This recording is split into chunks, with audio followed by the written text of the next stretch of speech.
No heroics into Zandvoort, please. Cheers, Jeff.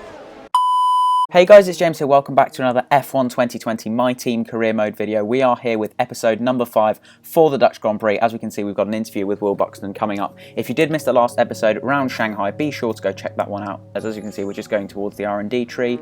We've got plenty of resource points, so we're going to put in a little aerodynamics upgrade. That'll come just before the Monaco Grand Prix, so we'll develop its rear downforce, which will be very, very useful.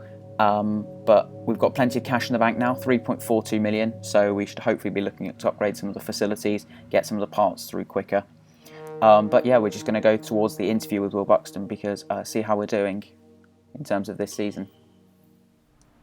Here we are in the HQ of our newest Formula 1 team. We've got an awful lot to talk about, so let's jump straight in. Let's talk about your new second driver.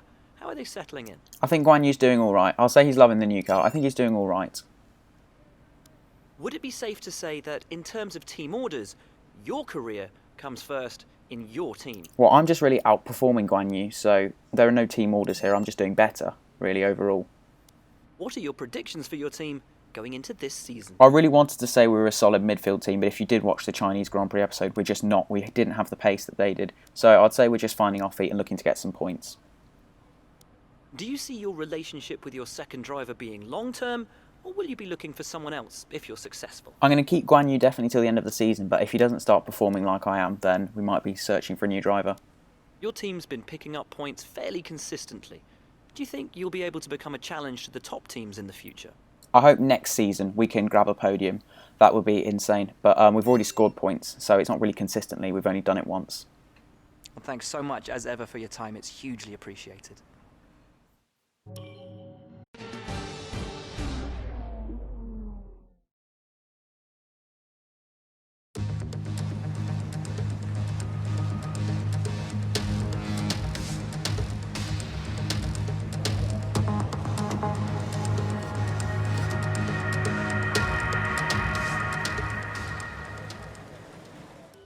So here we are then for a very wet Dutch Grand Prix qualifying, but it's going to be a bit of a different qualifying this time because I'm not actually going to set a lap. I was all ready to set a lap, practice went well, had all the resource points, then I had a look at how worn the engine was and I was like, I'm going to have to change this because otherwise this won't make it through the race. So ICE, MG UK, MGUH all needed changing, which is a bit of a disaster. We're going to take a huge grid penalty and start from the back.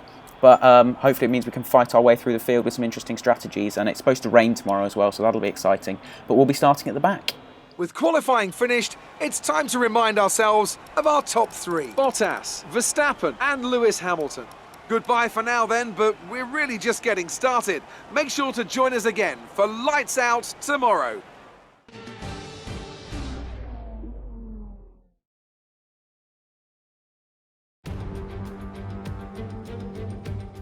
It was 35 years ago that the late great Niki Lauda took his 25th and final Grand Prix win here at Zandvoort. He came from 10th on the grid to beat his McLaren teammate Alain Prost by just 0.2 of a second. Well, Zandvoort is a very different circuit today, of course, but still one with an incredible legacy. And we're going to add to that. Welcome along to the 2020 Dutch Grand Prix. Zandvoort circuit, 14 corners, 10 to the right and 4 to the left, with plenty of steep camber and elevation changes to keep our drivers on their toes throughout a 2.6-mile lap.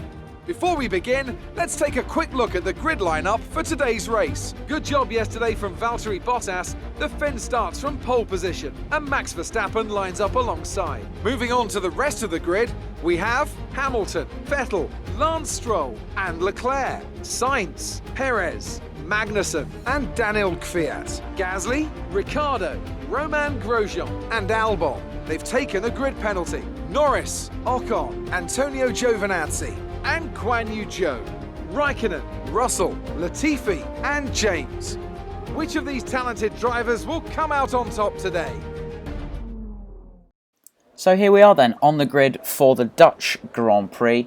Going to the strategy, it looks like a simple soft to hard, but I feel like that rain is going to come earlier, as it often does in Formula 1 games. It'll come earlier than projected, so we can go from softs to intermediates. That would be perfect. But as we can see, we're starting 22nd because of our 66th place grid penalty. The 5 red lights.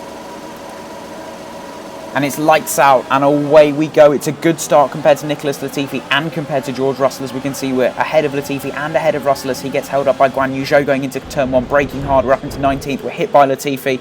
A bit of wheel banging between me and Nicholas Latifi as we come out in 20th place, but we've taken a big bit of oversteer on the exit of turn 1. That's allowed our teammate to slide it up the inside into turn 2. But going into turn 3, they're going so slowly. They've concertina together. We've gone all the way round the outside of about 3 different cars, and we're up into 18th place. We go side by side between Giovinazzi and myself.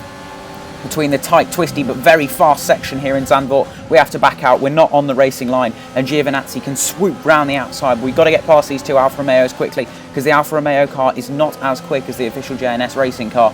And so we need to get past these 2 Alphas very, very quickly so we can start challenging the likes of Esteban Ocon and Lando Norris, because those are the guys that we would like to be challenging. As you can see, we go a little bit wide into the corner, but it doesn't really matter as we've got a decent exit coming out. There's no threat from Guan Yu Zhou behind. He's actually under a big attack from Nicholas Latifi as we get quite close up to the back of Giovinazzi. We've got a couple of corners to go at the end of the first lap. We've gained 3 places from 22nd up to 19th. We're all on the soft tyre. We're all anticipating rain to come earlier than forecast, meaning we can go straight onto the intermediate tyres when the rain does come.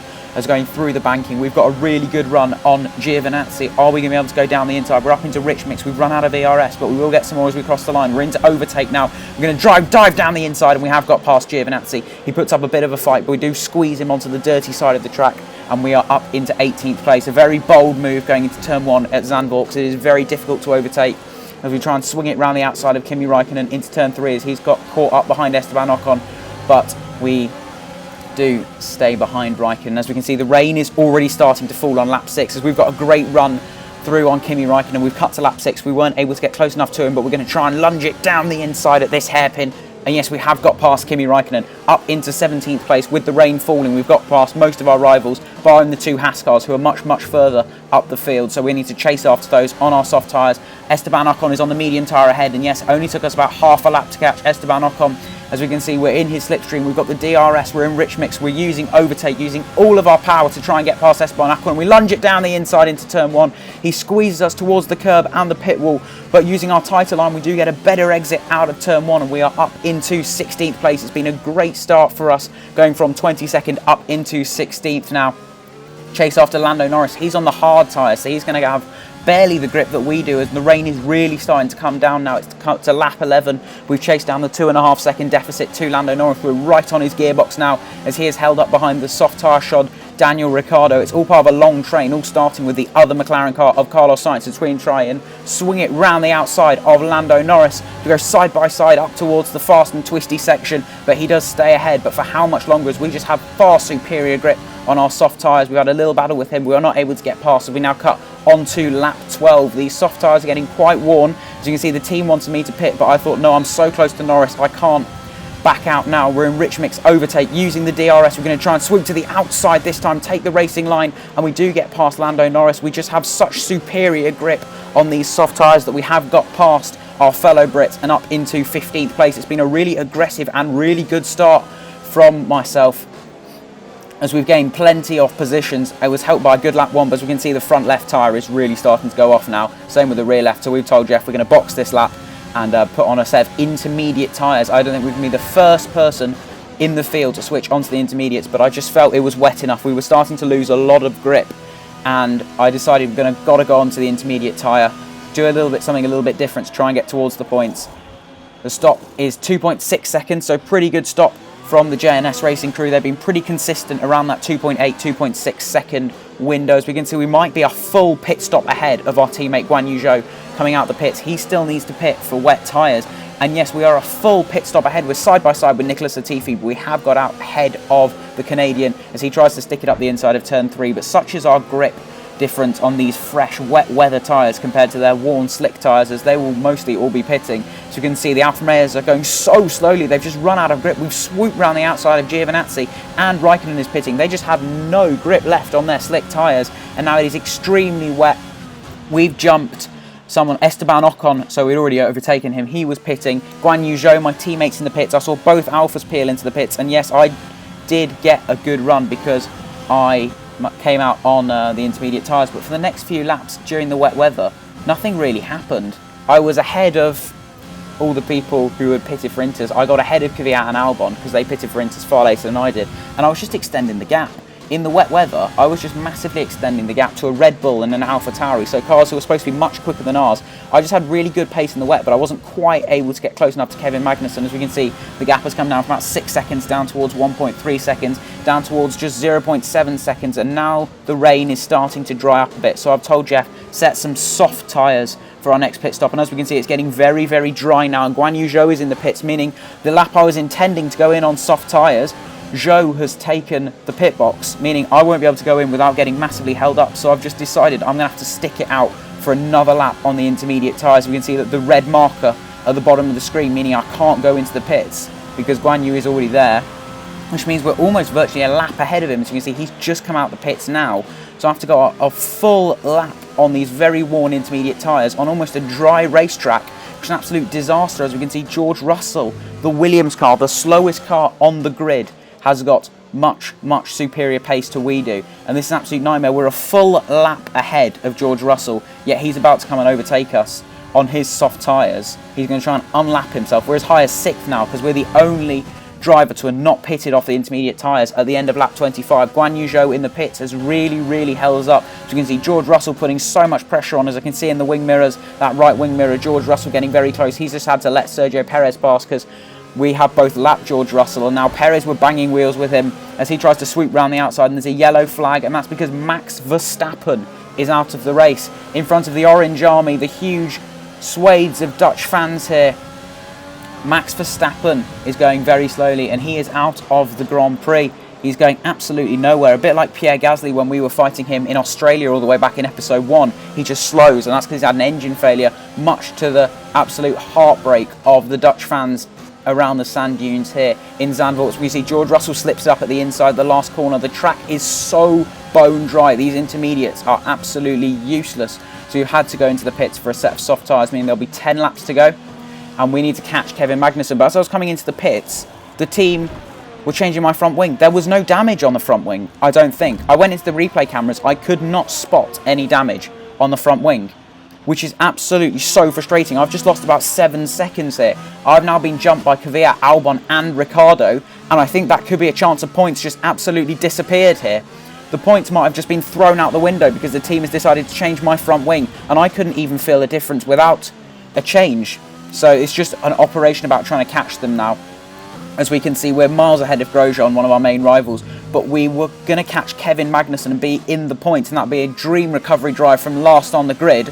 But we're now in 12th and fighting for everything we've got to get to the points. As we can see, we're on the penultimate lap. We're coming up to lap George Russell and Nicholas Latifi. Kvyat lets them through without any bother, but they're going so slowly through here. It's agonising. Get out of the way. Blue flags. This is the first time I've ever had to lap someone. George Russell is a bit better than Latifi, but they've held us up so much. We almost caught Kvyat for 11th. We were 1.2 seconds away from him. We're now 2.4 seconds. Those Williams cars have done us absolutely no favours on the penultimate lap, as we could have had one chance to get past Daniel Kvyat, but sadly it wasn't meant to be. We're going to come home around the last corner here in Zandvoort after a crazy wet weather race, and we had some really good pace and we did plenty of overtakes. We're going to come home and finish in 12th place.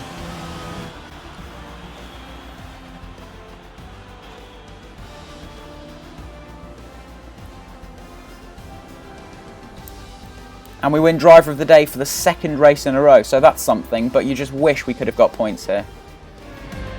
Mercedes are on top form once again after an excellent race weekend. It's great to see them up on that podium once again.